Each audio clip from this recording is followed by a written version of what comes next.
ಕೇಳಿ ಮಾಡುವುದೇನು ಅಣ್ಣ ಕೇಳೇನೋ ನಾನು ಕೇಳಿ ಮಾಡುವುದೇನು ಚಿಣ್ಣನ ನೋಡಿಯೇ ನೀನು ಭಿನ್ನ ಭೇದಗಳ ಬಿಟ್ಟೆನ್ನ ಕಿವಿಮೋಲೆಯ ಭಿನ್ನ ಭೇದಗಳ ಬಿಟ್ಟೆನ್ನ ಕಿವಿಮೋಲೆಯ ಅಣ್ಣಯ್ಯ ನೀ ಕಾಯಬೇಕು. ಇನ್ನೊಮ್ಮೆ ಆ ಮಾತುಗಳನ್ನು ಆಡದಿರಣ್ಣ. ನಿನ್ನ ಬಾಯಲ್ಲಿ ಪಾಂಡವರ ಕುರಿತಾಗಿ ಇಂಥ ಕಟುವಾದ ಮಾತುಗಳು ಬರುತ್ತದೆ ಎನ್ನುವ ಹಾಗೆ ನಿರೀಕ್ಷಿಸಿದವಳು ನಾನಲ್ಲ. ನಾನು ಆಡಿದ್ದಲ್ಲ, ಅವರಿಗೆ ಹೇಳಿಸಿಕೊಂಡದ್ದು. ಆ ಮಾತುಗಳನ್ನು ಆಡುತ್ತಿ ಅಂತಾದ್ರೆ ನಿನ್ನ ಮನಸ್ಸಿಗೆ ಎಷ್ಟು ನೋವಾಗಿದೆ ಎನ್ನುವ ಕುರಿತಾಗಿಯೂ ನಾನು ಸೂಕ್ಷ್ಮವಾಗಿ ಅರಿತಿದ್ದೇನಣ್ಣ. ಅಲ್ವಾ? ನೀನು ಯೋಚಿಸಿದ ಹಾಗೆ ಸುಭದ್ರೆಯು ಯೋಚಿಸಬೇಕು ಅಂತಿಲ್ಲ. ಹೆಣ್ಣನ್ನು ಉಭಯಕುಲೋದ್ಧಾರಿಣಿ ಅಂತ ಹೇಳಿದ್ರು ಸರಿ. ಹೊಸ್ತಿನ ಮೇಲಿಟ್ಟ ದೀಪದ ಹಾಗೆ ಕೇವಲ ನಿನ್ನ ತಂಗಿಯಾಗಿ ನಾನು ಯೋಚಿಸುವುದಲ್ಲ, ಪಾರ್ಥನ ಸತಿಯಾಗಿಯೂ ಕೂಡ ನಾನು ಯೋಚಿಸಬೇಕಲ್ಲ. ಬಾವಿಯಲ್ಲಿ ಬಿದ್ದವನೂ ಒದ್ದೆಯಾಗುತ್ತಾನೆ, ಅವನನ್ನು ಮೇಲೆತ್ತುವುದಕ್ಕೆ ಹೋದವನೂ ಒದ್ದೆಯಾಗುತ್ತಾನೆ. ಒದ್ದೆಯಾಗಿದ್ದಾರೆ ಎನ್ನುವ ಕಾರಣಕ್ಕಾಗಿ ಇಬ್ಬರು ಕಾಲುಜಾರಿ ಬಾವಿಗೆ ಬಿದ್ದಿದ್ದಾರೆ ಅಂತ ಹೇಳಬಾರದು. ಪಾರ್ಥ ರಕ್ಷಣೆಯನ್ನು ಕೊಟ್ಟಿದ್ದಾನೆ ಎನ್ನುವ ಕಾರಣಕ್ಕಾಗಿ ನಿನ್ನ ಮೇಲೆ ವೈರವನ್ನು ಕಟ್ಟಿಕೊಳ್ಳುವ ಸಲುವಾಗಿಯೇ ರಕ್ಷಿಸಿದ್ದಾನೆ ಅಂತ ಹೇಳುವುದಕ್ಕೂ ಸಾಧ್ಯವಿಲ್ಲ. ಅಣ್ಣ, ಯಾವುದೋ ಸಂದಿಗ್ಧತೆಗೆ ಸಿಲುಕಿದಂತ ಪಾರ್ಥ ರಕ್ಷಣೆಯನ್ನು ಕೊಟ್ಟರೂ ಕೊಟ್ಟಿರಬಹುದು ಅಣ್ಣ. ಆದ್ರೆ ನಿನಗೀಗ ಸಿಟ್ಟು ಬಂದಿದೆ. ಆ ಸಿಟ್ಟು ಶಾಂತವಾಗಬೇಕು ಅಂತಾದ್ರೆ ನೀನು ಆಡಿನ ಮಾಡುವ ಕಾರ್ಯ ಮಾಡಿ ಮುಗಿಸಬೇಕು. ಮುಗಿಸ್ತೀಯ ಎನ್ನುವಂತ ವಿಶ್ವಾಸ ನನಗಿದೆ ಅಣ್ಣ. ಪ್ರತಿಜ್ಞಾಬದ್ಧರಾದವನಲ್ಲ ಅಣ್ಣ. ಆ ಕೈಗಂಧರ್ವನನ್ನು ಬಿಡಿಸಿದ್ದರುವಲ್ಲಿ, ಪಾರ್ಥನಲ್ಲಿ ವೈರವನ್ನು ಕಟ್ಟಿಕೊಳ್ಳುವಲ್ಲಿ ಮೊದಲಾಗಿ ಯೋಚನೆ ಮಾಡಬೇಕಾದ್ರೆ ಸುಭದ್ರೆಯನ್ನು. ಈ ಸುಭದ್ರೆ ನಿನ್ನ ತಂಗಿ ಅಲ್ಲವೇನಣ್ಣ? ನನ್ನ ಮುಖ ನೋಡಿ ಅಲ್ಲ, ಅಂಗಳದಲ್ಲಿ ಆಡುತ್ತಾ ಇದ್ದಾನೆ ನನ್ನ ಮಗ ಅಭಿಮನ್ಯು. ಅವನಿನಗೆ ಅಳಿಯ. ಅಭಿಮನ್ಯುವಿನ ಮುಖ ನೋಡಿ ಆದ್ರೂ ಈ ತಂಗಿಯ ಜೋಡಾನೆ ಭಾಗ್ಯವನ್ನು ಒಡನೆ ರುಕ್ಮಿಣಿ ಕೇಳಿ ಕಡುಕ್ರೋಧವನ್ನು ತಾಳಿ. ಒಡನೆ ರುಕ್ಮಿಣಿ ಕೇಳಿ ಕಡುಕ್ರೋಧವನ್ನು ತಾಳಿ ನುಡಿದಳು ಸೌಭದ್ರೆಯೊಡನೆ.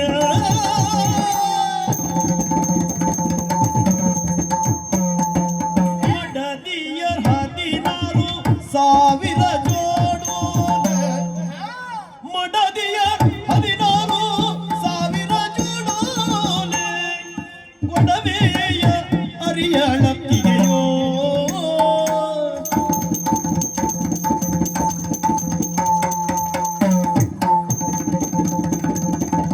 ಒಡನೆ ರುಕ್ಮಿಣಿ ಕೇಳಿ ಕಡುಕ್ರೋಧವನ್ನು ತಾಳಿ ನುಡಿದಳು ಸುಭದ್ರೆಯೊಡನೆ. ಅಬ್ಬ, ಇಲ್ಲಿಯವರೆಗೆ ನಾನು ಮಾತಾಡೋದು ಬೇಡ ಬೇಡ ಅಂತ ಸುಮ್ಮನೆ ಇದ್ದದ್ದು. ಇನ್ನೂ ಸುಮ್ಮನೆ ಕುಳಿತುಕೊಂಡೆ ಅಂತಾದ್ರೆ ಈ ರುಕ್ಮಿಣಿಗೆ ಮಾತಾಡ್ಲಿಕ್ಕೆ ಬರುದಿಲ್ಲ ಅಂತ ಇವರೆಲ್ಲ ತಿಳಿದುಕೊಳ್ತಾರೆ. ಆ ಕಾರಣಕ್ಕಾಗಿ ಬರಬೇಕಾಗಿರೋದು ಅನಿವಾರ್ಯವಾಗಿ ಬಂತು. ಮನೆಗೆ ಬೆಂಕಿ ಬಿದ್ರೆ ಹೋಗಿ ಮರದಡಿಯಲ್ಲಿ ಹೋಗಿ ನಿಲ್ಲಬಹುದು, ಮನಸ್ಸಿಗೆ ಬೆಂಕಿ ಬಿದ್ರೆ ಎಲ್ಲಿ ಹೋಗುದು? ಇವಳೇ ಅಲ್ವಾ ಬೆಂಕಿ ಹಾಕಿದ್ದು? ಇವಳಲ್ಲಿ ಹೇಳ್ತೇನೆ. ರೋಷದಿ ರುಕ್ಮಿಣಿ ಜಡಿದು ಬೇಡಿದಳು,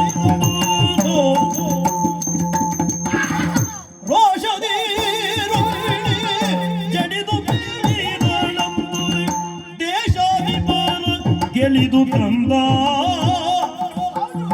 ದೇಶಾಧಿಪರ ಗೆಲಿದು ತಂದ.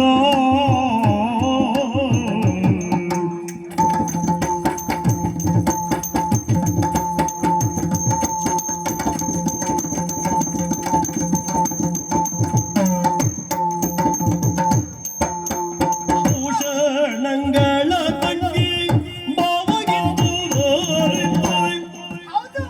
ಭೂಷಣಗಳ ತಂಗಿ ಬಾವಗಿಂದು ಲೇಸ ಮಾಡಿದಿರಿಂದು ನಮಗೆ, ಲೇಸ ಲೇಸ ಮಾಡಿದಿ ಇಂದು ನಮಗೆ.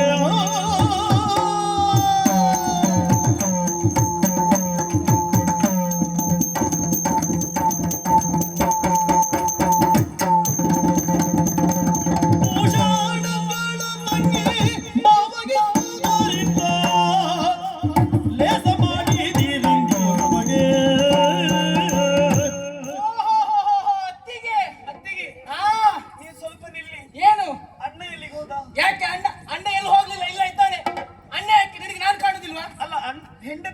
ಅಣ್ಣ ಯಾಕೆ ಒಳಗೆ ಹೋದದ್ದು? ಒಳಗ್ ಹೋಗದೆ ಇದ್ರೆ ನಮ್ಮ ಅಣ್ಣ ಅಣ್ಣನಿಗೊಂದು ದೊಡ್ಡ ನಾಮ ನೀನು ಹಾಕಲಿಕ್ಕೆ ತಯಾರಾಗಿದ್ಯಲ್ಲ, ಅದನ್ನ ತಡೆಯುವುದಕ್ಕೆ ಬಂದದ್ದು ನಾನು. ಅಲ್ಲ, ನಮ್ಮ ಅಣ್ಣ ಹೆಂಡತಿಗೆ ಹೆದರ್ತಾನ? ಏಯ್ ಬಾಯಿ ಮುಚ್ಚು. ಈ ಬಾಯಿಗೆ ಅಣ್ಣ ಅಂತಲ್ಲ, ಪ್ರಪಂಚದಲ್ಲಿರುವ ಯಾರಾದ್ರೂ ಹೆದರ್ಲೇಬೇಕು. ಹೆದ್ರು ಹಾಗೆ ಮಾಡಿದೆ ನೀನು. ಅತ್ತಿಗೆ ಹಾ, ಅಲ್ಲ, ನೀವ್ ಎಷ್ಟೊತ್ತಿಗೆ ಬಂದ್ರಿ ಅಂತ? ಎಷ್ಟೊತ್ತಿಗೆ ಬಂದದಲ್ಲ, ನಾನು ಇಲ್ಲಿಯವರೆಗೆ ಯಾವ ಪ್ರಸಂಗದಲ್ಲಾದ್ರೂ ಸ್ವರ ಏರಿಸಿದ್ದು ಉಂಟಾ? ನೀವು ಮಾತಾಡಿದ್ದೇ ಇಲ್ಲ, ಹಾ, ಹಾಗಾಗಿ ನಿಮ್ಗೆ ಯಾವ ಪ್ರಸಂಗದಲ್ಲೂ ಅಧಿಕ ಇಲ್ಲ. ಇನ್ನು ಎಲ್ಲಿಯಾದ್ರೂ ನಾನು ಮಾತಾಡದೆ ಇದ್ರೆ ನೀ ನನ್ನನ್ನು ಇಲ್ಲಿಂದ ಓಡಿಸ್ತೀಯ. ನೀನು ಯಾವ ಪ್ರಸಂಗದಲ್ಲಿ ಮಾತಾಡೋದಿಲ್ಲ, ಯಾಕೆ? ಯಾಕೆ? ನೀವು ಮಾತಾಡಿದ್ರೆ ಆ ಪ್ರಸಂಗ ಅಧಿಕ ಪ್ರಸಂಗ ಆಗ್ತದೆ ಅಂತ ಮಾತಾಡ್ಲಿಕ್ಕೆ ಕೊಡ್ಲಿಲ್ಲ. ಬಾಯಿ ಮುಚ್ಚೆ.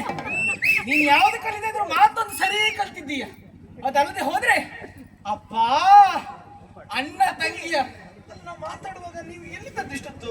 ನಾನು ಇಲ್ಲೇ ಇದ್ದೆ, ಇಲ್ಲೇ ಕೇಳ್ತಾ ಇದ್ದೆ ಏನ್ ಮಾತಾಡ್ತೀರಿ ಅಂತ. ಇದು ಒಳ್ಳೆ ಗುಣ ಅಲ್ಲ ಅತ್ತಿಗೆ. ಯಾವುದು? ಯಾರಾದ್ರೂ ಮಾತಾಡುವಾಗ ಕದ್ದು ಕೇಳಿಸುವುದು ಹೆಂಗಸರಿಗೆ ಒಳ್ಳೆ ಬುದ್ಧಿ ಅಲ್ಲ ಅದು. ಹಾ, ನೀವ್ಯಾಕೆ ಕದ್ದು ಕೇಳಿದ್ದು?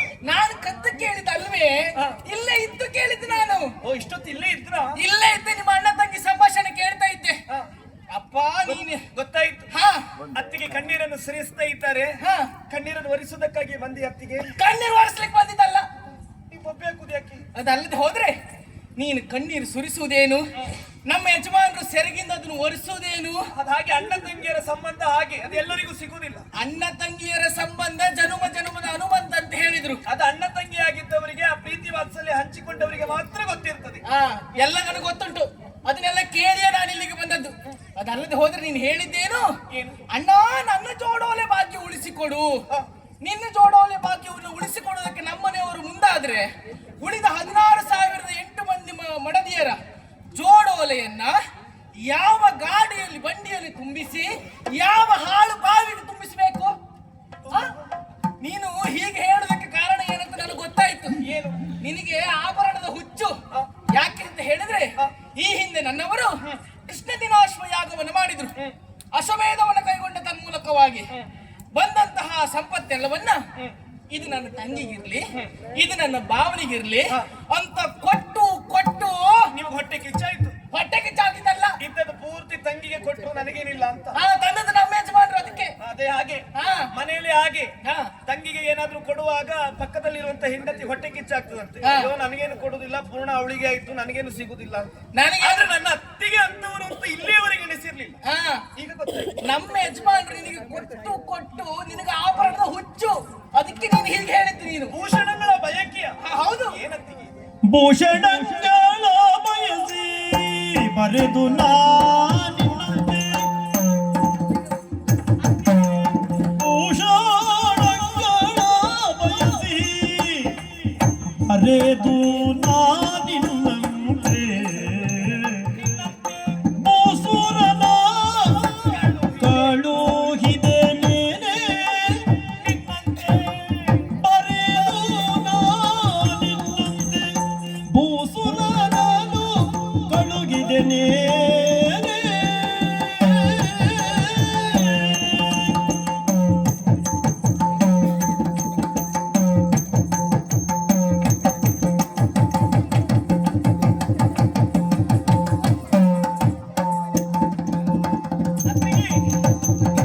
ಕೇಶವಾದ ಪರದೇಶಿಗಳನ್ನು ಎತ್ತು, ಕೇಶವಾದ ಪರದೇಶಿಗಳನ್ನು ಎತ್ತು, ಏಸಲಿಬ್ಬರು ನಿನಗೆ, ಏಸಲಿಬ್ಬರು ನಿನಗೆ.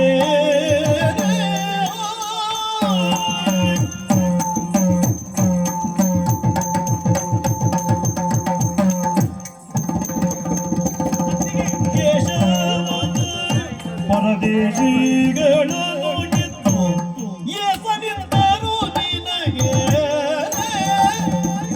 ನಿನಗೆ. ಅತ್ತಿಗೆ, ಏನು? ನಾನು ನನ್ನ ಅಣ್ಣನಲ್ಲಿ ಅಣ್ಣ ನನ್ನ ಜೋಡೋಲೆಯ ಭಾಗ್ಯವನ್ನು ಉಳಿಸಿಕೊಡು ಅಂತ ಕೇಳಿದ್ರೆ ನಿಮ್ಗೆ ಹೊಟ್ಟೆ ಉರಿ ಆಗುತ್ತದೆ. ಹೊಟ್ಟೆ ಉರಿ ಎಲ್ಲ ಇದ್ದ ವಿಷಯ ಹೇಳಿದ್ರೆ ನಾನು ನಿಮ್ಮೆಲ್ಲರ ಜೋಡೋಲೆಯನ್ನು ಏನು ಬಂಡಿಗೆ ಹಾಕಬೇಕಾ, ಅಟ್ಟಕ್ಕೆ ಹಾಕ್ಬೇಕಾ ಅಂತ ಕೇಳ್ತೀನಿ. ಯಾವ ಅಟ್ಟಕ್ಕೆ ಹಾಕುದು ನಾವು?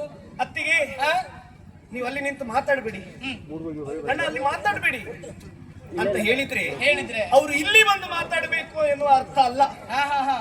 ದೇವಸ್ಥಾನದ ಜಗಲಿಯಲ್ಲಿ ಮಕ್ಕಳೆಲ್ಲ ಆಟ ಆಡುತ್ತಾ ಇರ್ತಾರೆ. ಆಗ ಮಕ್ಕಳಲ್ಲಿ ಅಲ್ಲಿ ಹೇಳ್ತಾರೆ ಪುರೋಹಿತರು, ಮಗ ಆ ಕಸ ಎಲ್ಲ ಅಂಗಳದಲ್ಲಿ ಹಾಕ್ಬೇಡ ಮಗ ಅಂತ ಹೇಳಿದ್ರೆ ಆ ಮಗು ಕಸವನ್ನು ತಂದು ಗರ್ಭಗುಡಿಯೊಳಗೆ ಹಾಕ್ಬೇಕು ಅಂತ ಅರ್ಥ ಅಲ್ಲ. ನಾನು ಅಣ್ಣನಲ್ಲಿ ಜೋಡಾಲೆಯ ಭಾಗ್ಯವನ್ನು ಉಳಿಸಿಕೊಡು ಅಂತ ಕೇಳಿದ್ರೆ ನಿಮ್ಮ ಜೋಡಾಲೆಯನ್ನು ಕಟ್ಟಿ ಅಟ್ಟದ ಮೇಲೆ ಇಡಬೇಕು ಎನ್ನುವ ಅರ್ಥ ಅಲ್ಲ. ಮತ್ತೆ ಅರ್ಥ ಏನದು? ತಂಗಿಯಾದಂತ ನಾನು ನನ್ನ ವೇದನೆಯನ್ನು, ನನ್ನ ನೋವನ್ನು ಅಣ್ಣನಲ್ಲಿ ತೋಡಿಕೊಂಡದ್ದು. ನಾನು ನನ್ನ ಜೋಡಾಲೆಯ ಭಾಗ್ಯವನ್ನು ಉಳಿಸಿಕೊಡು ಅಂತ ಕೇಳುವುದಕ್ಕೂ ನೀವು ಬಿಚ್ಚಿಡುವುದಕ್ಕೂ ಕಾರಣ ಏನತ್ತಿಗೆ? ಕಾರಣ ಉಂಟು ಅತ್ತಿಗೆ. ಗೊತ್ತಾಯ್ತು ಏನು? ಭೂಷಣಗಳ ಬಯಕೆ ಅಂತ ನೀವು ಹೇಳಿದ್ರಿ. ಆಭರಣದ ಹುಚ್ಚು ನನಗೆ ಅಂತಲ್ಲ, ಆಭರಣದ ಹುಚ್ಚಿದ್ದದ್ದು ನಿಮಗೆ. ನನಗ? ಹೌದು. ಯಾಕೆ ಯಾಕೆ? ಈ ದ್ವಾರಕೆಯಲ್ಲಿ ಆಭರಣ ಸಂಪತ್ತು ಅಧಿಕವಾಗಿದೆ, ಹೇರಳವಾಗಿದೆ ಎನ್ನುವ ವಿಚಾರವನ್ನು ತಿಳಿದು ಅದನ್ನು ಅನುಭವಿಸಬೇಕು ಎನ್ನುವ ಆಸೆಯಿಂದ ನೀವು ಪತ್ರ ಬರೆದದ್ದು. ಪತ್ರ ಬರೆದು ಬ್ರಾಹ್ಮಣರಲ್ಲಿ ಕಳುಹಿಸಿದ್ದು. ಬ್ರಾಹ್ಮಣರನ್ನು ಕಳಿಸಿ ಆಭರಣದ ಆಸೆಯಿಂದ ಈ ದ್ವಾರಕೆಗೆ ಓಡಿ ಬಂದವರು ನೀವು ನನಗೆ ಭೂಷಣಗಳ ಹುಚ್ಚು ಅಂತ ಹೇಳ್ತೀರಾ? ಭೂಷಣಗಳ ಹುಚ್ಚು ಅಂತ ಹೇಳಿದ್ರೆ ನಿನಗೆ ಇಲ್ಲಿನ ಸ್ಥಿತಿಗತಿ ಏನು ಅಂತ ಗೊತ್ತುಂಟ ನಿನಗೆ? ಆಭರಣದ ಹುಚ್ಚು ನಿಮಗಿರುವುದು, ನನಗಲ್ವೇ? ಇಲ್ಲಿನ ಸ್ಥಿತಿಗತಿ ಏನಾಗಿದೆ ಅಂತ ಗೊತ್ತುಂಟ ನಿನಗೆ? ಏನಾಯ್ತು? 8 ದಿನಾದಿ ಗಯನ ಕೊಲ್ಲದಿರ್ತಾರೆ ರಮಣ. 8 ದಿನಾದಿ ಗಯನ ಕೊಲ್ಲದಿರ್ತಾರೆ ರಮಣ. ಗಂಡ ನಂಬಿಸುವ ಅಗ್ನಿಯ, ಗಂಡ ನಂಬಿಸುವ ಅಗ್ನಿಯ.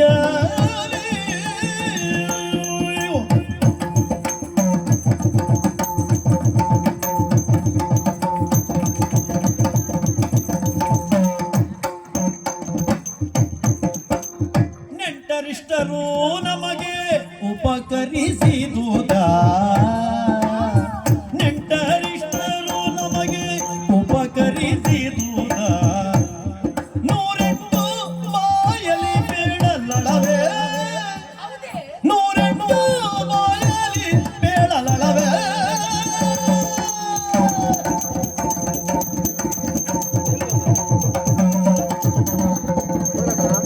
ನೆಂಟರಿಷ್ಟರು ನಮ ಉಪಕರಿಸಿದುದ, 108 ಬಾಯಲಿ ಬೇಡಲಳವೇ.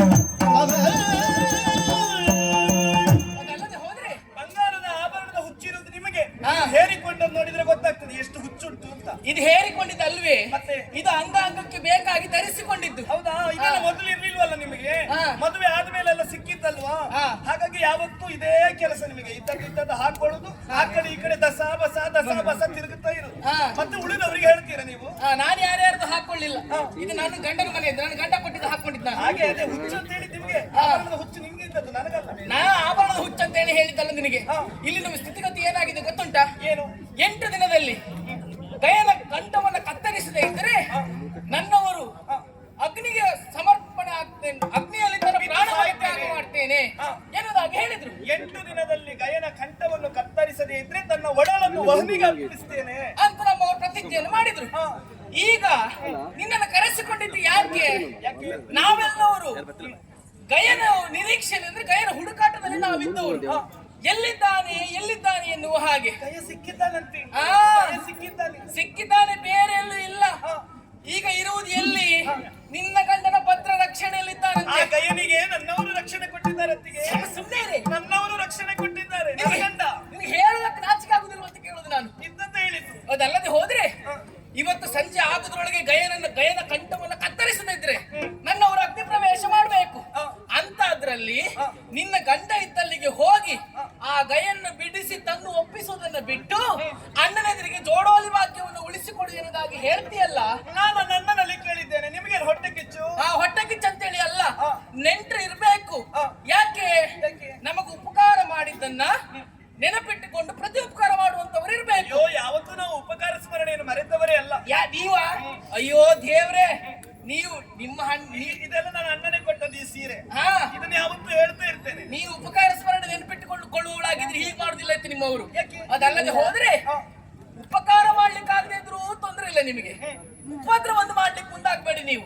ಏನಾಯ್ತು? ನಮ್ಮ ಸಂಸಾರದಲ್ಲಿ ಹುಳಿ ಹಿಂಡುದಕ್ಕೆ ಬಂದವಳು ನೀನು. ಅದಲ್ಲದೆ ಹೋದ್ರೆ ಗಯ ಇರುವುದು ನಿನ್ನ ಗಂಡನಲ್ಲಿ. ಅವನನ್ನು ಬಿಡಿಸಿ ತರುವುದನ್ನು ಬಿಟ್ಟು ನನ್ನ ಜೋಡೋಲೆ ಉಳಿಸಿಕೊಡು ಎನ್ನುವುದಾಗಿ ಹೇಳ್ತಿಲ್ಲ. ನಿನಗೆ ಸಂಬಂಧದ ಬೆಲೆ ಗೊತ್ತುಂಟೆ ನಿನಗೆ ಅಂದ್ರೆ ಸಂಬಂಧದ ಬೆಲೆ ಗೊತ್ತುಂಟಾ? ಸಂಬಂಧದ ಬೆಲೆ ನನಗೆ ಗೊತ್ತುಂಟ ಅಂತ ಗೊತ್ತುಂಟಾ ಅಂತ ಕೇಳುದು ನಿನ್ನಲ್ಲಿ. ಅತ್ತಿಗೆ ಕೇಳುವ ನಿಮಗೆ ಗೊತ್ತುಂಟಾ? ದಿಟ್ಟೆ ರುಕ್ಮಿಣಿ ನಿನ್ನ ಹುಟ್ಟ ಬಲ್ಲೇನು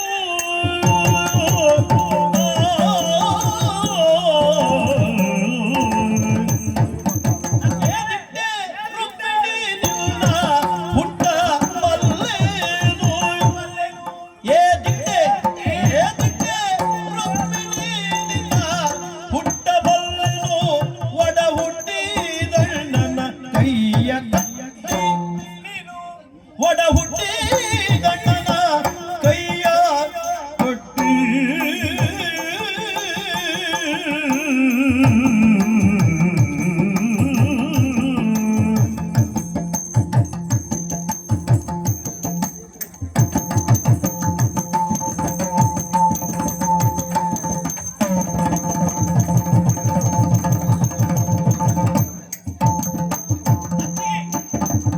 ಜುಟ್ಟು ಕೊಯ್ಸಿದ ಜಾಡೆ ಜುಟ್ಟು ಕೊಯ್ಸಿದ ಜಾಡೆ ನಿನ್ನಂತೆ ಎನ್ನೊಡ ಹುಟ್ಟಿದವರ್ ಅವಮಾನ ಏನೇ ಎನ್ನೋಡ ಹುಟ್ಟಿದವರ್ ಅವಮಾನ ಏನೇ ಅವಮಾನ ಏನೇ ಅವಮಾನ ಏನೇ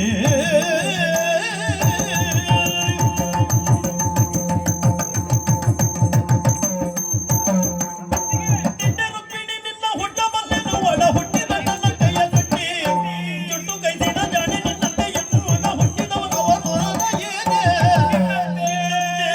ಎನ್ನೊಡ ಹುಟ್ಟಿದವರ ಅವಮಾನ ಏನೇ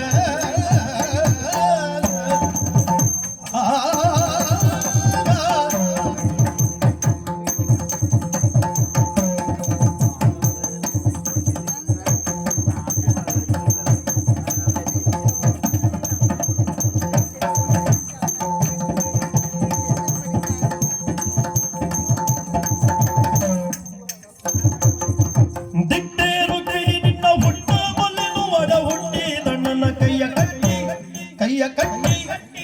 ಕಟ್ಟಿ ಜುಟ್ಟು ಕೊಯ್ಸಿದ ಜಾಡೆ ಜುಟ್ಟು ಕೊಯ್ಸಿದ ಜಾಡೆ ನಿನ್ನಂತೆ ಎನ್ನೊಡ ಹುಟ್ಟಿದವ ಅವಮಾನ ಏನೇ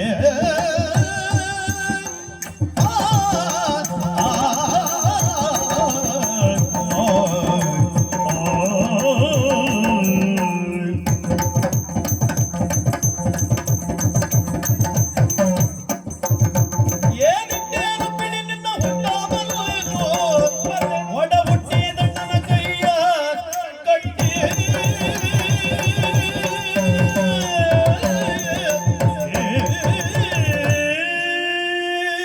ಈ ಸಂಬಂಧದ ಬೆಲೆ ಗೊತ್ತುಂಟಾ ಅಂತ? ಏನು ನಿನಗೆ ಮಾತ್ರ ಸೊಂಟ ತಿರುಗಿಸ್ಲಿಕ್ಕೆ ಬರುವುದು ಅಂತ ಎಣಿಸಿಕೊಂಡ್ಯಾ? ಹಾ. ನಾನು ಸುಮ್ಮನೆ ಇದ್ದೆ ಇಲ್ಲಿವರೆಗೆ. ಯಾಕೆ? ಯಾಕೆ? ನೋಡುವ ಅತ್ತಿಗೆ ಎಷ್ಟು ಸೊಂಟ ತಿರುಗಿಸ್ತಾಳೆ ಅಂತ ನೋಡುವ ಅಂತಲೇ ಸುಮ್ಮನೆ ಇದ್ದದ್ದು. ಓಹೋ. ಏನು ಸ್ವರ ಏನು ಸ್ವರ ನಿನಗೆ ಮಾತ್ರ ಇರುವುದಾ? ಏನ್ ನಮಗೂ ಸ್ವರ ಇರಲ್ವಾ? ನಮಗೆ ಬೊಬ್ಬೆ ಹಾಕ್ಲಿಕ್ಕೆ ಆಗುದಿಲ್ಲ. ಹಾಕುದಿಲ್ಲ ಯಾಕೆ? ಹಾಕಿದ್ರೆ ಮತ್ತೆ ನಿನಗೂ ನನಗೂ ವ್ಯತ್ಯಾಸ ಏನು ಅಂತ ಗೊತ್ತಾಗ್ಬೇಕಲ್ಲ. ಅದಕ್ಕಾಗಿ ನಾನು ಸುಮ್ಮನೆ ಇದ್ದೆ. ಹಾ. ಹೇಳಿದೆಯಲ್ಲ, ಏನು? ಸಂಬಂಧದ ಅನುಬಂಧ ಉಳಿಸಿಕೊಳ್ಳಿಕ್ಕಾಗದೆ ಇದ್ದವಳು ಹೌದು. ಹೇಳಿದ್ ಹೇಗಾಯ್ತು ಗೊತ್ತಾ? ಹೇಗಾಯ್ತು? ತಮ್ಮ ಕಾಲಡಿ ಗುಮ್ಮಡಿಕಾಯಿ ಕೊಳತು ಬಿದ್ದಿದೆ, ಇನ್ನೊಬ್ಬರ ಕಾಲಡಿದ್ದ ಸಾಸಿವೆಯನ್ನು ತೋರಿ ಅಣಕಿಸಿದ್ದಂತೆ. ಹಾ. ಅವನಿಗೆ ಮೂರ್ಖ ಅಂತ ಹೇಳುದು. ಅದೇ ಸ್ಥಾನದಲ್ಲಿ ನೀನಿದ್ದೀಯ. ಓಹೋ. ಯಾಕೆ? ನೀನ್ ಹೇಳಿದ್ ಹೇಗಾಯ್ತು ಗೊತ್ತಾ? ಹೇಗಾಯ್ತು? ಗಾಜಿನ ಮನೆಯಲ್ಲಿ ಕೂತು ಆ. ಹುಲ್ಲಿನ ಮನೆಗೆ ಕಲ್ಲು ಹಾಕಿದಾಗಾಯ್ತು. ಹಾ. ಕಲ್ಲು ಬಿಸಾಡಿದ ಹಾಗಾಯ್ತು. ಅದೇ ಹುಲ್ಲಿನ ಮನೆ ಒಂದು ತಿರುಗಿ ಕಲ್ಲು ಬಿಸಾಡಿದ್ರೆ ಗಾಜಿನ ಮನೆ ಉಳಿತದ? ಉಳಿತದ? ಪುಡಿ ಪುಡಿ ಪುಡಿಯಾಗಿ ಹೋಗುತ್ತದೆ. ಹಾಗೆ ಆಯ್ತದ್ದಿಗೆ. ಯಾಕೆ? ಏನ್ ನನಗೆ ಸಂಬಂಧದ ಬೆಲೆ ಗೊತ್ತಿಲ್ಲ. ಸಂಬಂಧದ ಬೆಲೆ ನಿನಗೆ ಗೊತ್ತುಂಟ ಅಂತ ಕೇಳ್ತೇನೆ. ನನಗೆ ಗೊತ್ತಿದ್ದ ಗಂಡನ ಮನೇಲಿ ಇರುವುದು ನಾನು. ಗಂಡನ ಮನೇಲಿ ಇರುದು. ಹಾ. ಆ ತಾಯಿ ಮನೆಗೆ ಯಾಕೆ ಹೋಗ್ಲಿಕ್ಕೆ ಆಗುದಿಲ್ಲ ನಿಮ್ಗೆ? ಹೋಗ್ತೇನೆ ಸಮಯ ಬಂದಾಗ. ಸಮಯ ಹೋಗುದಕ್ಕೆ ಯಾವ ಮುಖ ಇಟ್ಕೊಂಡು ಹೋಗ್ತೀರಿ? ಯಾಕೆ? ಅಣ್ಣನ ಮರ್ಯಾದೆ ತೆಗೆದವಳು, 3 ಕಾಸಿಗೆ ಅಣ್ಣನ ಮರ್ಯಾದೆಯನ್ನು ಹರಾಜು ಮಾಡಿದವಳು ಯಾವ ಮುಖ ಇಟ್ಕೊಂಡು ಹೋಗ್ತೀನಿ ಅಂತಿಗೆ? ಏನು ನಿಮ್ಮ ಮದುವೆ ಪ್ರಕರಣ ನನಗೆ ಗೊತ್ತಿಲ್ಲ ಅಂತ ಎಣಿಸಿಕೊಂಡ್ರ? ನಾನು ಸುಮ್ಮನೆ ಇದ್ದೆ. ಯಾಕೆ? ಮಾತಾಡಬಾರ್ದು ಅಂತಿದ್ದೆ. ಇನ್ನು ಹೇಳಲಿಲ್ಲ ಅಂತಾದ್ರೆ ನೀನ್ ಹೇಳ್ತಾ ಇರ್ತಿ ಕೇಳುವವರಿದ್ರೆ. ಏನ್ ನಿನ್ನ ಮದುವೆ ಪ್ರಕರಣ ನನಗೆ ಗೊತ್ತಿಲ್ವಾ? ಏನು? ರುಕ್ಮಿಣಿ ಸ್ವಯಂವರ. ಆ ರುಕ್ಮಿಣಿಯ ನಟನೆ ಆ ಪ್ರಸಂಗದಲ್ಲಿ ನಿನ್ನ ಅಣ್ಣ ರುಕ್ಮ ಯಾರಿಗೆ ನಿನ್ನನ್ನು ನಿಶ್ಚಯಿಸಿದ್ದು? ಚೈತೇಶ ಶಿಶುಪಾಲನಿಗೆ. ನಿನಗೆ ಅವನನ್ನು ಮದುವೆ ಆಗೋದಕ್ಕೆ ಮನಸ್ಸಿತ್ತೇನೆ? ಮನಸ್ಸಿರ್ಲಿಲ್ಲ ನನಗೆ. ಮನಸ್ಸಿರ್ಲಿಲ್ಲ. ನಿನಗೆ ಒಳಗಿನಿಂದ ನನ್ನ ಅಣ್ಣನ ಮೇಲೆ ಪ್ರೀತಿ ಇತ್ತು, ನನ್ನ ಅಣ್ಣ ಕೃಷ್ಣನ ಮೇಲೆ ಪ್ರೀತಿ ಇತ್ತು. ಚಿಕ್ಕ ಇಷ್ಟು ಸಣ್ಣ ಮಗುವಿಗೆ ಪ್ರೀತಿ ಹುಟ್ಟಿತಂತೆ. ಯಾರಾದ್ರೂ ಕೇಳಿದ್ರೆ ನಗೆಯಾಡೇರು. ಪ್ರೀತಿ ಪ್ರೇಮ ಎಲ್ಲ ಹುಟ್ಟುದು ಪ್ರಾಯಕ್ಕೆ ಪ್ರಬುದ್ಧರಾದಂತ ಹೆಣ್ಣು ಮಕ್ಕಳಿಗೆ ಅಂತ ನಾವು ಹೇಳ್ತೇವೆ. ಇದು ಹಾಗಲ್ಲ. ಅಪ್ಪಯ್ಯನ ತೊಡೆ ಮೇಲೆ ಕುಳಿತಂತ ಇವಳಿಗೆ ಅಣ್ಣನ ಮೇಲೆ ಪ್ರೀತಿ ಹುಟ್ಟಿತ್ತು. ಹರಿದಾಸರ ಹರಿಕೀರ್ತನೆಗಳನ್ನು ಕೇಳಿ ಅಣ್ಣನ ಮೇಲೆ ಪ್ರೀತಿ ಹುಟ್ಟಿತ್ತು. ಹರಿಕೀರ್ತನೆ ಕೇಳಿ ಪ್ರೀತಿ ಹುಟ್ಟಿದ್ದಲ್ವೇ? ಹರಿಕೀರ್ತನೆ ಕೇಳಿ ಭಕ್ತಿ ಹುಟ್ಟಿದ್ದು. ಭಕ್ತಿ ಹುಟ್ಟಿದ್ದ.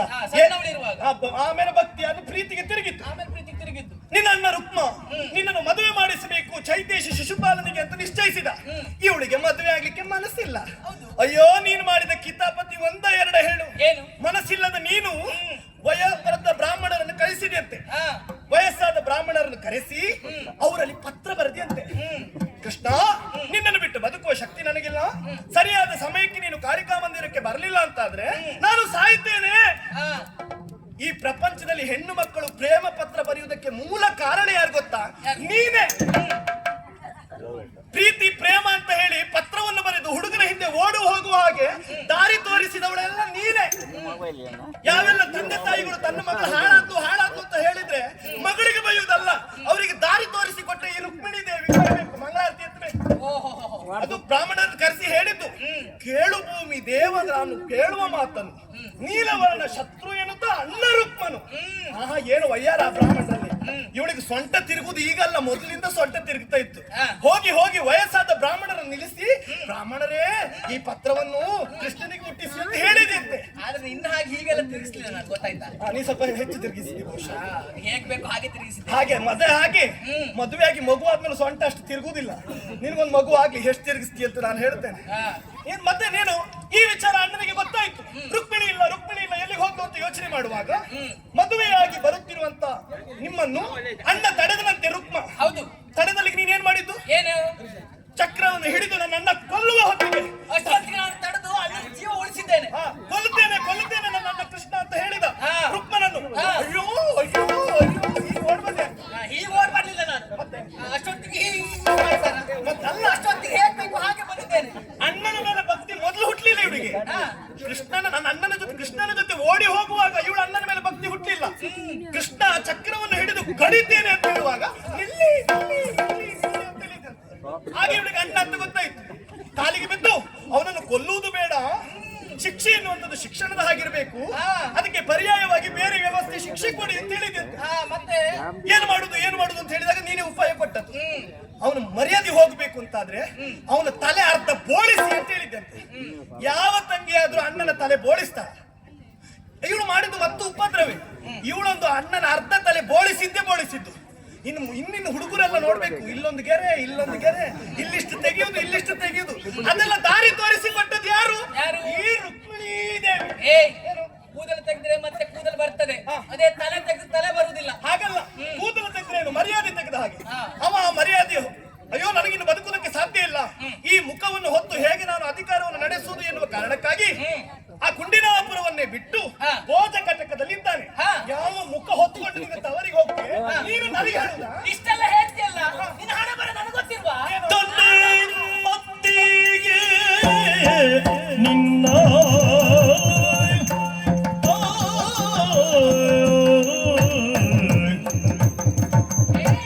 ಕನ್ನೆ ಅತ್ತಿಗೆ ನಿನ್ನ ಅಣ್ಣ ಬಲನು ಹಿಂದೆ ಹೆಣ್ಣು ನಿಶ್ಚಯಿಸಿದ ನಿನ್ನ ಕೌರವಗೆ ಹೆಣ್ಣು ನಿಶ್ಚಯಿಸಿದ ನಿನ್ನ ಕೌರವಗೆ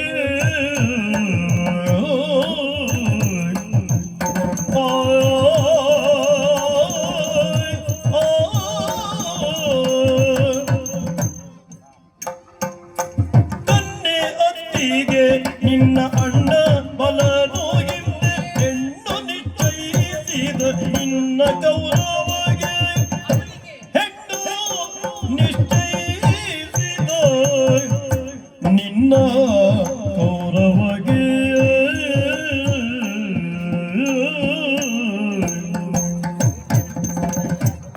ಆ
ಗ್ರಜನಮಾನ ಕಳೆದು ನಾ ನಿನ್ನಂತೆ ನಿನ್ನ ಗ್ರಜನಮಾನ ಕಳೆದು ಮಾನ ಕಳೆದು ನಾ ನಿನ್ನಂತೆ ಸನ್ಯಾಸಿಯನ್ನು ಸೇರ್ತೇನೆ ಸನ್ಯಾಸಿಯನ್ನು ಸೇರ್ತೆ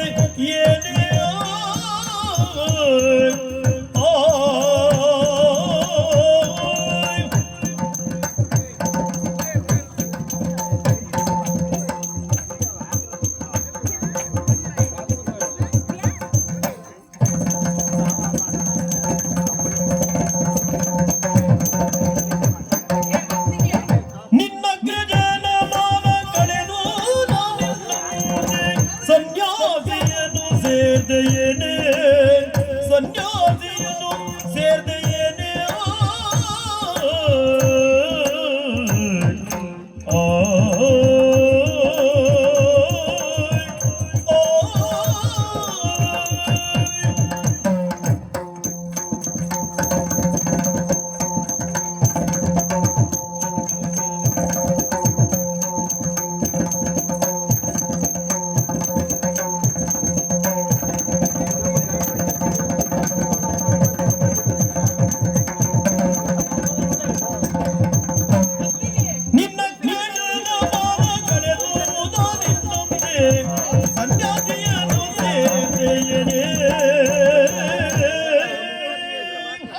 ಮದುವೆಯಾಗಿ ಬರುವಾಗ ಅಣ್ಣನ ಮಾನ ಮರ್ಯಾದೆಯನ್ನು ತೆಗೆದಂತ ನೀವು ನನಗೆ ಸಂಬಂಧದ ಬಗ್ಗೆ ಹೇಗಿರ್ಬೇಕು ಅಂತ ಹೇಳುದಾ?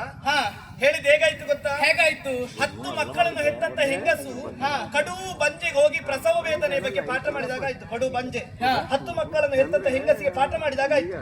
ನೀವ್ ಹೇಳಿದ್ದು ನನಗೆ ಹಾಗೆ ಆಯ್ತು. ಹೌದಾ? ಈಗ ಗಾಜಿನ ಮನೆಯಲ್ಲಿ ಕುಳಿತಿದ್ದು ಯಾರು ಗೊತ್ತಾಯ್ತು ನಿನಗೆ? ಯಾರು? ಗಾಜಿನ ಮನೆಯಲ್ಲಿ ಕುಳಿತಿದ್ದು ನೀನು. ಅಂದ್ರೆ ಇನ್ನೊಬ್ಬರ ಬಗ್ಗೆ ನಾವು ಹೇಳುವಾಗ ನಮ್ಮ ಹಿನ್ನೆಲೆ ಏನಂತ ಯೋಚಿಸಿ ಇನ್ನೊಬ್ಬರ ಬಗ್ಗೆ ಮಾತಾಡ್ಬೇಕಾಗ್ತದೆ. ಏನಾಯ್ತು? ನಾನೇನು ನಿಮ್ಮ ಹಾಗೆ ಮರ್ಯಾದೆ ಬಿಟ್ಕೊಂಡು ಬರ್ಲಿಲ್ಲ. ಮರ್ಯಾದೆ ಬಿಟ್ಕೊಂಡು ಬರ್ಲಿಲ್ಲ ಅಲ್ಲ, ನಿನ್ನ ಹಣೆ ಬರಹ ಎಲ್ಲ ನನಗೆ ಗೊತ್ತುಂಟೆ. ಏನು? ಸುಭದ್ರಾ ನೀವು ನನ್ನ ಹಣೆ ಬರಕ್ಕೆ ಕೈ ಹಾಕುದು? ಸುಭದ್ರಾ ಕಲ್ಯಾಣ ಪ್ರಕರಣ ಸಂಪೂರ್ಣ ಕೇಳಿದವಳು ನಾನಿದ್ದೇನೆ. ಅದೊಂದು ಪ್ರಸಂಗ. ಸುಭದ್ರಾ ಕಲ್ಯಾಣ ಎಷ್ಟು ಒಳ್ಳೆದುಂಟು ಗೊತ್ತುಂಟ? ಅದೊಂದು ಪ್ರಸಂಗವಾದ. ಮತ್ತೆ ಅದಲ್ಲದೆ ಹೋದ್ರೆ ಅದರಲ್ಲಿ ಕಣ್ಣೀರಿದ್ದೇ ಪಾತ್ರ. ಹೌದು. ಹೌದಪ್ಪ. ಏನ್ ಹೇಳಿದೆ ನೀನು? ಪ್ರೀತಿ ಪತ್ರ. ಹೌದು. ಪ್ರೇಮದ ಪತ್ರ. ಇತ್ತೀಚಿನವರೆಲ್ಲ ಬರೆಯುವುದು ಯಾವುದು ಗೊತ್ತುಂಟ ನಿನಗೆ? ಯಾವುದು? ಪ್ರೇಮ ಪತ್ರ ಎಲ್ಲ ನೀವೇ. ಗುರುಗಳು ನೀವೇ ಅಲ್ಲ? ಗುರುಗಳು ನಾನೇ, ಹೌದು, ಒಪ್ಪಿಕೊಳ್ತೇನೆ. ಆದ್ರೆ ಇತ್ತೀಚಿನವರು ಬರೆಯುವುದು ಪ್ರೀತಿ ಪತ್ರ. ಹಾಗಂತ ಹೇಗೆ ಬರೀತಾರೆ? ಹೇಗೆ ಬರೀತಾರೆ? ತಾವು ಪ್ರೀತಿಸುವಂತಹ ಹುಡುಗನ ಬಳಿಯಲ್ಲಿ ಎಷ್ಟು ಆಸ್ತಿ ಉಂಟು, ಅವನು ಯಾವ ವಾಹನದಲ್ಲಿ ಬಂದಿದ್ದಾನೆ, ನಮ್ಮನ್ನು ಹೇಗೆ ನೋಡ್ಕೊಳ್ತಾನೆ, ಎಷ್ಟು ಆಭರಣ ಹೇರ್ಕೊಂಡು, ಮೈ ಮೇಲೆ ಎಷ್ಟು ಆಭರಣ ಹೇರ್ಕೊಂಡಿದ್ದಾನೆ, ಇದನ್ನೆಲ್ಲ ನೋಡಿ ಪತ್ರ ಬರೆಯುವುದು. ಕ್ಷಣಿಕ ಆಕರ್ಷಣೆಗೆ ಒಳಗಾಗಿ ಬರೆಯುವುದೇ ಅದು ಪ್ರೀತಿ ಪತ್ರ. ನೀನು ಬರೆದದ್ದು? ನಾನು ಬರೆದದ್ದು ಪ್ರೇಮ ಪತ್ರ. ಹೌದಾ? ಭಕ್ತಿ ಪ್ರೀತಿಯನ್ನು ಒಳಗೊಂಡಂತಹ ಪತ್ರ.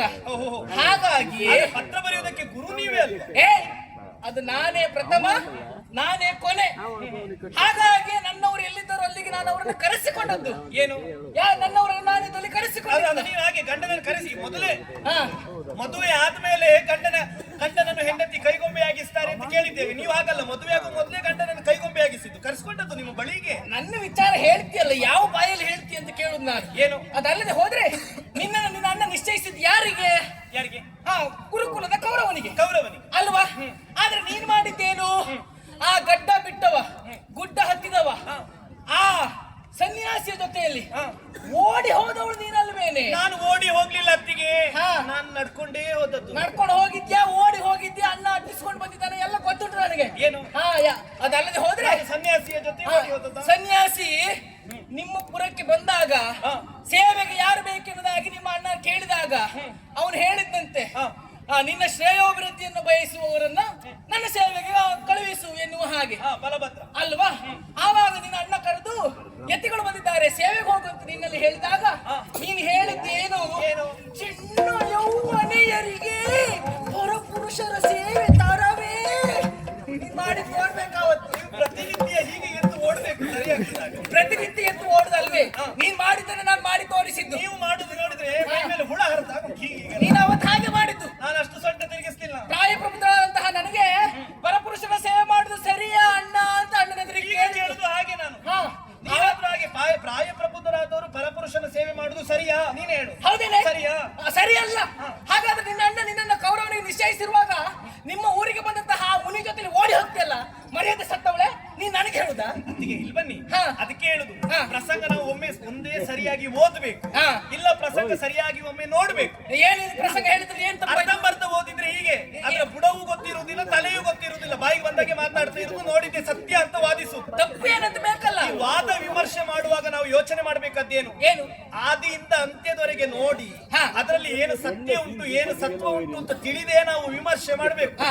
ಎಲ್ಲಿಯೋ ಪುರುಷೋತ್ತಾದ ಹೊತ್ತಿಗೆ ಬಂದು ಕೂತ್ಕೊಂಡು ನೋಡಿ, ಓ ಇದು ಹಾಗಾಯ್ತು ಅದು ಹಾಗಾಯ್ತು ಅಂತ ವಿಮರ್ಶೆ ಮಾಡುವುದಕ್ಕೆ ಹಾ. ಅದೊಂದು ನೀತಿ ಅಂತ ಆಗುದಿಲ್ಲ. ಮತ್ತೆ ಏನ್ ನೀವು ವಿಮರ್ಶೆ ಮಾಡಿದ್ದು ಹಾಗೆ, ನೀನ್ ಮಾಡಿದ ಎಷ್ಟು ಸರಿ? ಮತ್ತೆ ನೀವು ನೋಡಿದ್ದನ್ನೇ ಸತ್ಯ ಅಂತ ವಾದಿಸ್ತಾ ಇದ್ದೀರಿ. ನಿಮ್ಗೆ ಅದ್ರ ತಲೆ ಏನು ಇದ್ರ ಬುಡ ಏನು ಯಾವ್ದು ಗೊತ್ತಿಲ್ಲ ನಿಮ್ಗೆ. ಹಾಗಾದ್ರೆ ತಲೆ ಯಾವ್ದು ಬುಡ ಯಾವ್ದು ಹೇಳ ನೋಡು. ಈಗ ಸನ್ಯಾಸಿಯ ಜೊತೆ ಓಡಿ ಹೋದಿ ಅಂತ ಹೇಳ್ತೀರಲ್ಲ, ಹೌದು. ಸನ್ಯಾಸಿಯಾಗಿ ಕುಳಿತದ್ದು ಯಾರು ಅಂತ ಗೊತ್ತುಂಟ ನಿಮಗೆ?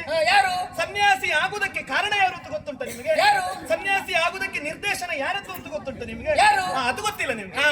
ಈಗ ಹೇಳಿದ್ರಿ ಅಯ್ಯೋ, ಸನ್ಯಾಸಿ ಜೊತೆ ಓಡಿ ಹೋದ್ದು, ಸನ್ಯಾಸಿಯ ಜೊತೆ ಓಡಿ ಹೋದ್ದು ಅಂತ. ಹೌದಾ? ಸನ್ಯಾಸಿಯಾಗಿ ಕುಳಿತದ್ದು ಹಾ. ತ್ರಿಲೋಕ ವಿಜಯಾದ್ಯಂತ ಪಾರ್ಥ. ಹಾ, ಪಾರ್ಥ. ಸನ್ಯಾಸಿಯಾಗಿ ಕುಳಿತುಕೊಳ್ಳುವುದಕ್ಕೆ ಹಾ. ನಿರ್ದೇಶನ ಹಾ. ನನ್ನ ಅಣ್ಣ ಕೃಷ್ಣ. ನನ್ನ ಅಣ್ಣ ಅಂತ ಹೇಳಿದ್ರೆ ಅಲ್ಲ ಅಲ್ಲ ಅಂತ ಹೇಳ್ತೀರಲ್ಲ, ಈಗ ಹೇಳ್ತಾನೆ ನಿಮ್ಮ ಗಂಡ ಕೃಷ್ಣನ ನಿರ್ದೇಶನ. ಆಯ್ತಪ್ಪ, ನಮ್ಮವರು ಸನ್ಯಾಸಿಯಾಗಿ ಅಲ್ಲಿ ಕುಳ್ಳಿರಿಸಿರಬಹುದು. ಹೌದು. ಯಾಕೆ? ಅವರಿಗೆ ಬಂದಂತಹ ದೋಷ ಪರಿಹಾರ ಆಗಬೇಕು ಎನ್ನುವಂತ ಕಾರಣಕ್ಕಾಗಿ ಅಲ್ವಾ? ಹಾಗಾದ್ರೆ ಮತ್ತೆ ಹಾ. ಅಣ್ಣನೇ ಹೇಳಿದ್ದು ಕೃಷ್ಣ, ಹಾ. ಸುಭದ್ರ ಹಾ. ಪಾರ್ಥನೇ ನಿನಗೆ ಸಮರ್ಥ, ಅವನನ್ನು ನೀನು ಮದುವೆಯಾದೆ ಅಂತಾದ್ರೆ ಜೀವನ ಸುಸಾಂಗವಾಗಿ ಸಾಗುತ್ತದೆ. ಹಾ. ಆದ್ರೆ ಹಿರಿಯಣ್ಣನಾದಂತ ಬಲಭದ್ರ ಇದಕ್ಕೆ ಒಪ್ಪಲಿಕ್ಕಿಲ್ಲ. ಹಾ. ಅದಕ್ಕೊಂದು ಈ ರೀತಿಯ ನಾಟಕ ಮಾಡ್ತೇನೆ, ಹಾ. ಈ ನಾಟಕದಲ್ಲಿ ನಿನ್ನ ಪಾತ್ರ ಹೀಗೆ ಹಾ. ಅಂತ ಅಣ್ಣನ ನಿರ್ದೇಶನದಲ್ಲಿ ನಾನು ಪಾತ್ರವಾಗಿ ವ್ಯವಹರಿಸಿದ್ದು. ಓ, ಇದು ನೀನಾಗಿ ಮಾಡಿದ್ದಲ್ಲ, ಆಹಾ. ನನ್ನ ಅಣ್ಣ ಹೇಳಿದ್ದಕ್ಕಾಗಿ ಮಾಡಿದ್ದು. ನಮ್ಮ ಯಜಮಾನ್ರು ಹೇಳಿದಕ್ಕೆ ಮಾಡಿದ್ದು. ಹೋಗಿ ನಿನ್ನ ಗಂಡನಲ್ಲಿ ಕೇಳುದು ಸರಿಯ ತಪ್ಪು ಅಂತ ಅವ ಉತ್ತರಿಸ್ತಾನೆ. ಹಾಗಾದ್ರೆ ಈಗೆಲ್ಲ ಹೇಳಿದ್ದು ನಮ್ಮ ಅಣ್ಣ ಅಂತ ಆಯ್ತು. ಹೌದು. ಆಯ್ತು. ಹಾ. ಈಗ ನಮ್ಮ ಅಣ್ಣ ಹೇಳಿದಕ್ಕೆ ಇಷ್ಟೆಲ್ಲ ಮಾಡಿದೆ ಅಂತ ನೀನು ಹೇಳ್ತಾ ಇದ್ದೀಯಲ್ಲ, ವಲ್ಲಭನಿಗೆ ವನವಾಸವು ತೋರ್ಪನೆ, ವಲ್ಲಭನಿಗೆ ವನವಾಸವು ತೋರ್ಪನೆ ಎಂಬುದಕ್ಕೆ ಸಾವಕಾಶ. ಜನ್ಮ ಜನ್ಮದ ಪೂಜೆಗಳನ್ನು ಪಾಲ್ಗೊಳ್ಳನೆ ಮಾತ ಕಲಿತೆ. ಮುಂದೆ ಬಾ. ಏನ್ ಹೇಳಿದೆ ನೀನು? ಇಷ್ಟು ಮುಂದೆ ಸಾಕತ್ತಿಗೆ ನಮ್ಮ ಅಣ್ಣ ಹೇಳಿದಕ್ಕೆ ನೀನು ಆ ಮುನಿ ಜೊತೆ ಪಾರ್ಥನ ಜೊತೆಲಿ ಓಡಿ ಬಂದದ್ದು. ನಿನ್ನ ಗಂಡ ಕೃಷ್ಣ ಹೇಳಿದ್ದಕ್ಕೆ ಹಾ. ನಾನು ಸನ್ಯಾಸಿಯ ಜೊತೆ ಹೋದ. ಹೌದಾ? ಆವತ್ತು ಸನ್ಯಾಸಿ ಜೊತೆಲಿ ಓಡಿ ಹೋದವಳು ನೀನು. ಈಗ ನೀನು ಇರುವುದೆಲ್ಲಿ? ಈಗ ನಾನು ನನ್ನ ತವರಿನಲ್ಲಿ. ಹಾ, ತವರಿನಲ್ಲಿ. ಅಂದ್ರೆ ನನ್ನ ಗಂಡನ ಮನೆಯಲ್ಲಿ ನಿದ್ದೀಯ. ಹೌದು. ಮತ್ತೆ ಅದು ಯೋಗ ಅತ್ತಿಗೆ. ಯಾವ್ದು ಯೋಗ? ಎಲ್ಲರಿಗೂ ಮದುವೆ ಆದ್ಮೇಲೆ ತವರು ಮನೆಗೆ ಹೋಗಿ ಬರ್ಲಿಕ್ಕೆ, ತವರಿ ಮನೆಯಲ್ಲಿ ಉಳಿದುಕೊಳ್ಳುವುದಕ್ಕೆ ಯೋಗ ಇರುವುದಿಲ್ಲ. ಕೆಲವರಿಗೆ ಮದುವೆ ಆಗಿ ಈಚೆ ಗಂಡನ ಮನೆ ಬಂದದ್ದೇ ಬಂದದ್ದು, ತವರು ಮನೆಗೆ ಹೋಗುವುದಕ್ಕೆ ಯೋಗ ಇರುವುದಿಲ್ಲ. ನಮ್ಗೆ ಯೋಗ ಉಂಟು, ಏನ್ ಮಾಡುದು? ಆ ನಿನ್ನ ಲೆಕ್ಕಾಚಾರದ ಪ್ರಕಾರ ಮದುವೆ ಆದಂತಹ ಹೆಣ್ಣೆಲ್ಲರೂ ಗಂಡನ ಮನೆಯನ್ನು ಬಿಡುವುದು, ತವರ ಮನೆಯಲ್ಲಿ ಬಂದಿರುವುದು. ಕೆಲವು ಗಂಡನ ಮನೆಗೆ ಹೋಗುದಲ್ಲ. ಗಂಡನ ಮನೆಯಲ್ಲಿ ಇರಬೇಕಾದ್ದು ಸತಿ ಧರ್ಮ. ಕೆಲವೊಂದು ಸಮಸ್ಯೆ ಸಂದಿಗ್ಧತೆಗೆ ಸಿಲುಕಿದಂತ ಹೆಣ್ಣು ತವರು ಮನೆಯಲ್ಲಿ ಇದ್ರು ಅದು ಅಪರಾಧ ಅಂತಲ್ಲ. ಹೌದಾ? ಅದೇ ಶಾಶ್ವತವಾಗಿರಬಾರ್ದಷ್ಟೇ. ಸ್ವಲ್ಪ ಬಾಯಿ ಮುಚ್ಚೆ ನೀನು. ನಿನ್ನ ಅನುಕೂಲಕ್ಕೆ ಸರಿಯಾಗಿ ಮಾತಾಡಬೇಡ. ಅದಲ್ಲದೆ ಹೋದ್ರೆ ನಿನ್ನ ಯಜಮಾನರು ಎಲ್ಲಿದ್ದಾರೆ ಈಗ? ವನವಾಸದಲ್ಲಿದ್ದಾರೆ. ಪಾಪ, ಆ ಕಾಡು ಮೇಡುಗಳಲ್ಲಿ ತಿನ್ಲಿಕ್ಕಿಲ್ಲದೆ ಮಲ್ಕೊಳ್ಳಿಕ್ಕಿಲ್ಲದೆ ಗಡ್ಡೆ ಗಣಸನ ತಿಂದು ಜೀವನ ಸಾಗಿಸ್ತಾ ಇದ್ದಾರೆ. ಆದ್ರೆ ನೀನೆಲ್ಲಿದ್ದೀಯ ಈಗ? ನಿನಗೆ ಇಲ್ಲಿ ತವರು ಮನೆಯಲ್ಲಿ ಒಳ್ಳೆ ಸಾವಕಾಶ. ನಿನಗೆ ದಿನಕ್ಕೊಂದು 15 ಸೀರೆ ಉಡುವುದು. ಇಲ್ಲಿ ಸೀರೆ ಮಡಕ್ಲಿಕ್ಕೆ ಒಂದು ಜನ ಗಟ್ಟಿ ಇದ್ರೆ ಎಲ್ಲ ನೋಡಿದವ್ರು ಹೇಳುದು ಹೇಗೆ? ಸುಭದ್ರೆ ನಿಮಿಷಕ್ಕೊಂದು ಸೀರೆ ಬದಲಾಯಿಸುವಂತ ಸುಭದ್ರೆ. ಇಲ್ಲಿ ಮಡಕ್ಲಿಕ್ಕೆ ಜನ ಗಟ್ಟಿ ಇದ್ರೆ ನೀನ್ ನಿಮಿಷಕ್ಕೆ 10 ಸೀರೆ ಉಡ್ತೀಯ ನೀವೇ. ಅದಲ್ಲದೆ ಹೋದ್ರೆ ಕೇವಲ ಸೀರೆ ಉಟ್ಕೊಂಡು ಇವಳದ ಅಲಂಕಾರ ಅಷ್ಟೇ ಅಲ್ಲ, 4 ಹೆಂಗಸರನ್ನ ಎದುರಿಗೆ ಕುಳ್ಳಿರಿಸಿಕೊಳ್ಳುವುದು. ನನ್ನ ಗಂಡ ಹಾಗೆ, ನಿನ್ನ ಗಂಡ ಹೀಗೆ ಅಂತ ಇವಳದು ಪಟ್ಟಾಂಗ. ಮತ್ತೆ ಅಷ್ಟೇ ಅಲ್ಲ, ಹೊಟ್ಟೆ ಹಸಿವಾದಾಗ ಭಟ್ರೆ ಹುಳಿಗೆ ಬೇಳೆ ಹಾಕ್ಲಿಲ್ಲ, ಪಾಯಸಕ್ಕೆ ಸಿಹಿ ಆಗ್ಲಿಲ್ಲ, ಸಾರಿಗೆ ಉಪ್ಪಾಗ್ಲಿಲ್ಲ, ನಿನ್ನತ್ರ ರಾಗ ನಿನ್ನದು. ಹೌದೇನೆ? ಅಣ್ಣ ಹೇಳಿದಕ್ಕೆ ಓಡ್ ಬಂದೆ ಅಂತ ಹೇಳ್ತಿಯಲ್ಲ. ಈಗ ಗಂಡನ ಜೊತೆಲಿ ಹೆಣ್ಣಾದವಳು ಸತಿ ಧರ್ಮ ಅಂತ ಹೇಳ್ತಿಯಲ್ಲ. ಹೆಣ್ಣಾದವಳು ಇರ್ಬೇಕಾಗಿರುವುದು ಎಲ್ಲಿ? ಪತಿಯ ಛಾಯಾನುವರ್ತಿನಿಯಾಗಿ ಹೆಣ್ಣಾದವಳು ಇರಬೇಕು. ದೇಹವನ್ನು ನೆರಳು ಹೇಗೆ ಆಶ್ರಯಿಸಿಕೊಂಡಿರ್ತದೆಯೋ ಹಾಗೆ ಹೆಂಡತಿ ಆದವಳು ಗಂಡನನ್ನು ಅನುಸರಿಸಿಕೊಂಡಿರ್ಬೇಕು. ಈಗ ನಿನ್ನ ಗಂಡನ ಜೊತೆಯಲ್ಲಿ ಹೋಗು ಸಂಸಾರ ಮಾಡುವಂತದನ್ನು ನನ್ನ ಯಜಮಾನ್ರೆ ನಿನಗೆ ಹೇಳ್ಬೇಕಾ? ನಿನ್ನ ಅಣ್ಣನ ನಿನಗೆ ಹೇಳ್ಬೇಕೇನೆ? ಅದಲ್ಲದೆ ಹೋದ್ರೆ ನೀನು ಒಬ್ಳೆ ನನಗೆ ಇಲ್ಲಿದ್ರೆ ಬೇಸರ ಇಲ್ಲ. ನಿನಗೊಬ್ಬ ಮಗ ಇದ್ದಾನೆ, ನೋಡುದಕ್ಕೆ ಅವ ಮಾಣಿ, ತಿಂತಾನೆ ಗೋಣಿ. ಇಷ್ಟು ಮಾತಾಡಿದ್ರು ಮುಖ ಕೊಟ್ಟು ನಿಂತಿದ್ದೆ ಕೆಟ್ಟು ನೆಂಟರ ಸೇರ ಇಷ್ಟ ನಾಡಿದೆ ನೀನು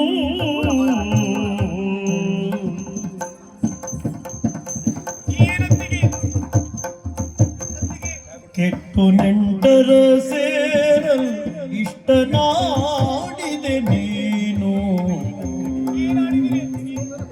ಹೊಟ್ಟೆ ಕೂಳಿನ ಕೊರತೆ ಏನೇ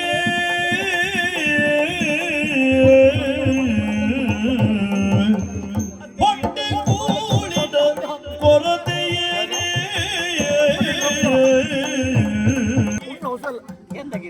ಹುಟ್ಟಿದ ಶಿಶುವ ಕಾಡಿಗೆ ಹುಟ್ಟಿದ ಶಿಶುವ ಕಾಡಿಗೆ ಕೊಂಡೊಯ್ಯದಿರೆಂದು ಕೃಷ್ಣ ಬೇಡಲು ನಿಂತೆ ಕಾಣೆ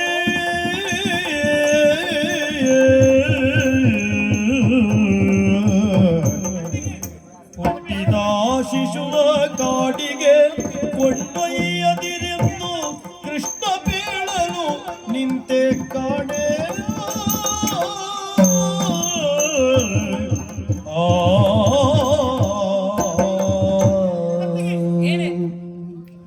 ಇನ್ನೊಮ್ಮೆ ಈ ಮಾತುಗಳನ್ನು ಆಡದಿರಿ.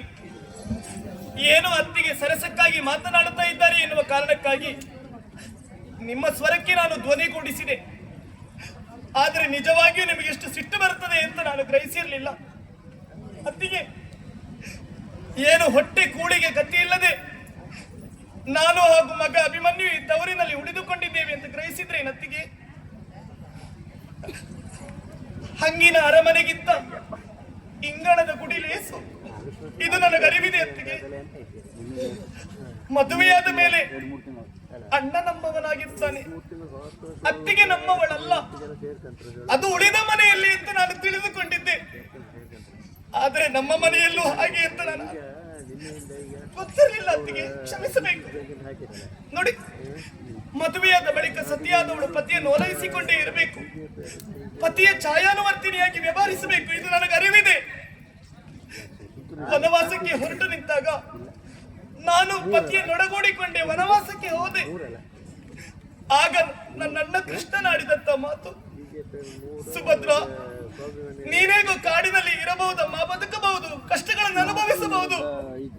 ಆದ್ರೆ ಹಾಲ ಹಸುಳೆ ಕಂದಮ್ಮ ಅಭಿಮನ್ಯು, ಆ ಮಗುವಿಗೆ ಬೇಕಾದಂತ ಆಹಾರ ಕಾಡಿನಲ್ಲಿ ದೊರಕುವುದಿಲ್ಲ ತಾಯಿ. ಆ ಮಗುವನ್ನು ಹಿಡಿದುಕೊಂಡು ನೀನು ಕಾಡಿಗೆ ಹೋಗುವುದು ಬೇಡ. ನೀನು ತವರಿನಲ್ಲಿ ಸ್ವಲ್ಪ ದಿನ ಉಳಿ, ವಿಶ್ರಾಂತಿಯನ್ನು ಪಡೆ.